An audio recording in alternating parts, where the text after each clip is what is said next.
नमस्कार, मैं श्यामगिरी। आज के कार्यक्रम में आप सभी दर्शकों का स्वागत है। चंद्रबाबू नायडू की नाराजगी मोदी को पड़ने वाली है भारी। चंद्रबाबू नायडू जिस तरह से नाराज दिख रहे हैं, चंद्रबाबू नायडू कहीं न कहीं विपक्ष के खेमे में जाते हुए नजर आ रहे हैं। चूंकि अब विपक्ष की जरूरत नहीं, चंद्रबाबू नायडू की नाराजगी हो जाएगी।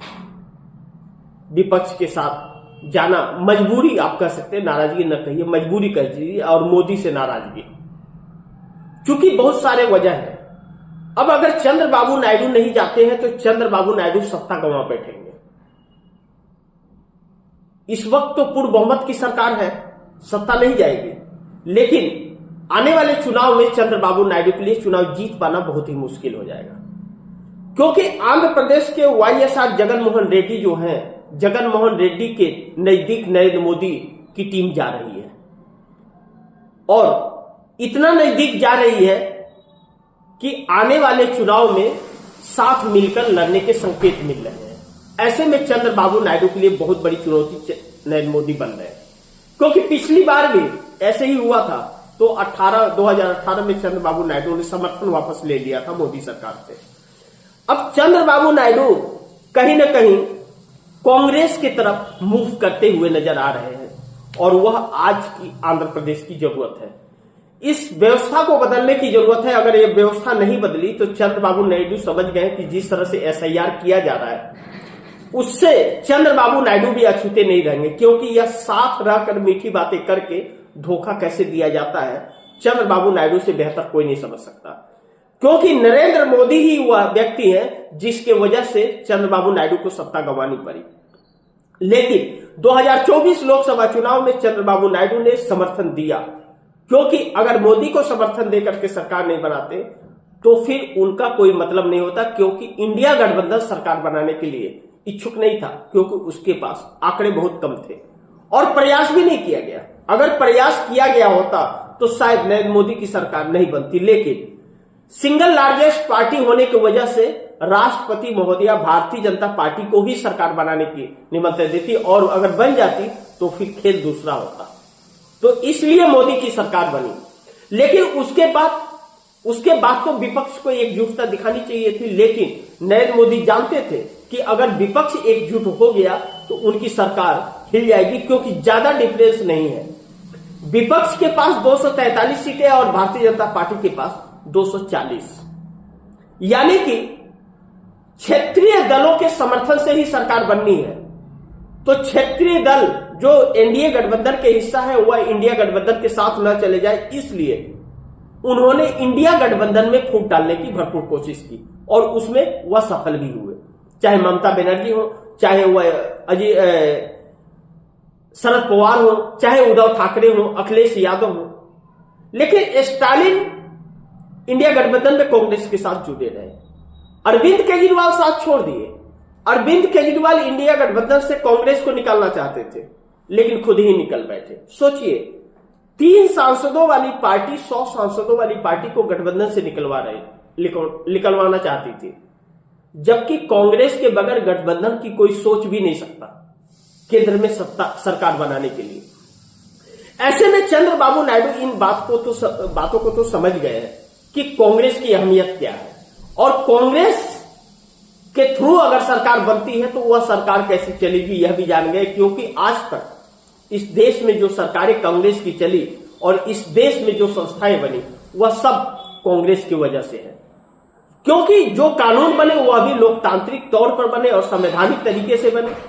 जो योजनाएं लागू की गई वह भी वैसे ही रही। जबकि मनरेगा जो गारंटी थी मजदूरों के लिए, कानून था कि अगर रोजगार नहीं दिया गया मनरेगा के प्रति तो उनको मुआवजा दिया जाएगा, उसे भी समाप्त कर दी मोदी सरकार ने। क्योंकि इसे कराना ही नहीं, इसे लोगों को बेरोजगार और अशिक्षित बनाना है, यह साफ झलकता है। ऐसे में चंद्रबाबू नायडू जब सोनिया गांधी कमान संभालती हुई नजर आ रही है, सोनिया गांधी मैदान में उतरती हुई नजर आ रही है, तो चंद्रबाबू नायडू का और भी आकर्षक कांग्रेस की तरफ बढ़ रहा है। रिश्ते भी अच्छे रहे। अब कहा जा रहा है कि सोनिया गांधी से या राहुल गांधी से जल्द मुलाकात भी कर सकते हैं चंद्रबाबू नायडू। मैं नहीं जानता कब करेंगे, लेकिन रेवंत रेड्डी के साथ जो संबंध बन रहे वह संबंध बड़ी महत्वपूर्ण है। चंद्रबाबू नायडू यह चाहते हैं कि कांग्रेस 25 सांसदों की जुगाड़ व्यवस्था कर ले, और यह बातें राहुल गांधी भी बार बार कह रहे हैं कि 25 सांसदों का खेल है। 25 सांसद एकत्रित हो गए तो मोदी सरकार खत्म हो जाएगी। अखिलेश यादव पिछले दिने इस पर प्रयास करते हुए भी नजर आए। यह कहा जा रहा है कि कांग्रेस या इंडिया गठबंधन की रणनीति है यह कि अखिलेश यादव को आगे बढ़ाया गया और अखिलेश यादव हैदराबाद पहुंचे, तेलुगु देशम पार्टी के बड़े बड़े नेताओं से मुलाकात की और संदेश चंद्रबाबू नायडू को दिया। रेवंत रेड्डी से भी मुलाकात हुआ, लेकिन बीआरएस की चीफ से भी मुलाकात की, ऐसी बातें कही जा रही है। कई नेताओं से मुलाकात हुई। अब चंद्रबाबू नायडू को साथ लाने की भी बात की जा रही है, लेकिन अखिलेश यादव जिस प्रयास में साउथ में जाकर के कहीं न कहीं इंडिया गठबंधन की रणनीति पर काम करते हुए नजर आए थे, अब लग रहा है कि कुछ परिवर्तन होगा। लेकिन नरेंद्र मोदी को इतनी आसानी से मात नहीं दिया जा सकता। लेकिन इस वक्त जो जेफरी एप्स्टीन फाइल खुली है अमेरिका की, वह बहुत दंग और हैरान परेशान कर रही है मोदी सरकार को। ऐसे में मोदी सरकार के लिए चुनौती तो है, लेकिन मोदी आरएसएस के लिए बहुत बड़ी चुनौती बन गए। आरएसएस के हेडक्वार्टर नागपुर के अंदर जिस तरह से हलचलें तेज हैं और मोदी की परेशानियां बढ़ रही हैं, अगर जिस तरह से कैबिनेट मंत्री हरदीप पुरी का नाम आ रहा है या मोदी जी का नाम वेबसाइटों में आ रहा है या फिर हमारे देश के और भी लोगों का नाम आ रहा है, वह अगर तस्वीरें आ गई तो बड़ी मुसीबत पड़ जाएगी। फिर एक नई रणनीति मुसीबत मोदी सरकार के लिए खड़ी हो जाएगी। चारों तरफ से मोदी सरकार जिस तरह से फंसी हुई है, यह एक चुनौती मोदी सरकार के लिए है। ऐसे वक्त से मोदी आज तक गुजरे हुए नहीं है, चाहे 12 साल वह मुख्यमंत्री रहे हो, चाहे वह 12 साल प्रधानमंत्री रहे हो। ऐसी परिस्थिति में मोदी इस शिकंजे से निकल पाएंगे, इसकी उम्मीद करें या न करें, यह तो मोदी सरकार को सोचना है। लेकिन चंद्रबाबू नायडू ने जो कदम बढ़ाया है या सोनिया गांधी का जो बयान आया है, वह बयान बड़ी चौंकाने वाला है। सोनिया गांधी 80 की उम्र पार कर रही, लेकिन 10 साल यूपीए गवर्नमेंट उनकी मनमोहन सिंह की सरकार की अगुवाई में जिस तरह से चली, एक इतिहास रह गया था। विश्व उनका मुरीद हो गया था। जिस तरह से मोदी सरकार 14 में आई और उस वक्त हमारे देश पर कर्ज 55 लाख करोड़ रुपए का था, 4% की जीडीपी थी हमारे देश की, फिर भी लोगों को रोजगार मिलता था। 2 रुपया किलो, 1.5 रुपया किलो में सरकारी राशन मिलता था। आज 5 किलो फ्री राशन 81 करोड़ लोगों को मिल रहा है, लेकिन मनरेगा खत्म कर दिया गया और 240 लाख करोड़ रुपए का कर्ज हो गया। उस वक्त 14 में जो रुपया 58 रुपया था डॉलर के मुकाबले, आज 91 को पार कर गया। यह नरेंद्र मोदी की नाकामियां हैं। इस सरकार के पास न तो कोई नियत है, न कोई सोच है, न ही चेहरे के चरित्र है। इसके चरित्र जिस तरह से उजागर हो रहे हैं जेफरी एप्स्टीन फाइल के अंदर, ट्रंप भी फंसे हैं, मोदी भी फंसे हैं। जिस तरह से अमेरिकी वेबसाइटों पर नाम छपे हैं और जिस तरह कैबिनेट मंत्री हरदीप सिंह पुरी फंस रहे हैं, वह इस बात के सबूत है कि चरित्र सरकार के अच्छे नहीं है। रोक लगाया जा सकता है, मीडिया की तरफ एक प्लांट किया जा रहा है। जिस तरह से अगर तस्वीरें आई तो कैसे मूव करना है, कैसे हेडलाइन बदलना है, कैसे ब्लैक आउट करना है। लेकिन कब तक, कहते हैं ना बकरे की मां कब तक खैर मनाएगी। लेकिन यही हाल इस वक्त सरकार की है।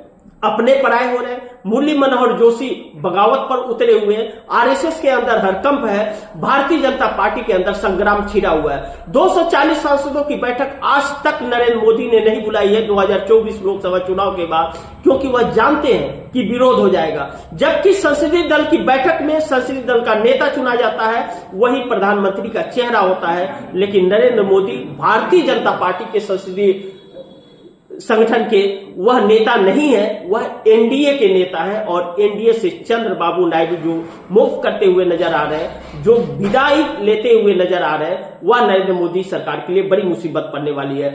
1.5 लाख करोड़ रुपए का डिमांड और अल्टीमेटम 1 फरवरी तक ये पैसे देने पड़ेंगे मोदी सरकार को। यह नरेंद्र मोदी सरकार के लिए मुसीबतें खड़ी कर रही है, क्योंकि खजाना खाली है और रुपया 91 के पार है। बड़ी महत्वपूर्ण होगा कि सोनिया गांधी के कमान संभालने के बाद क्या चंद्रबाबू नायडू की मुलाकात सोनिया गांधी से होगी। लेकिन जिस तरह से अखिलेश यादव पहुंचे थे हैदराबाद के अंदर और तेलुगु देशम पार्टी के बड़े बड़े नेताओं से मुलाकात हुई और अखिलेश यादव ने यह कहा कि आप आइए दिल्ली में और व्यवस्था बदलते हैं, यही बात पार्लियामेंट के अंदर राहुल गांधी ने कही थी। नरेंद्र मोदी के होश तो उड़ रहे हैं सोनिया गांधी के कदम आगे बढ़ाने से, लेकिन कहा जा रहा है कि जल्द मुलाकात चंद्रबाबू नायडू की राहुल गांधी से हो सकती है।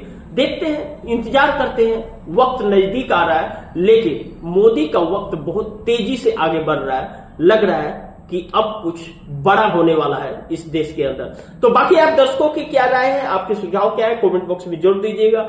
इस खबर को ज्यादा से ज्यादा शेयर कीजिए, अपने दोस्तों को भी कहिए आगे शेयर करें।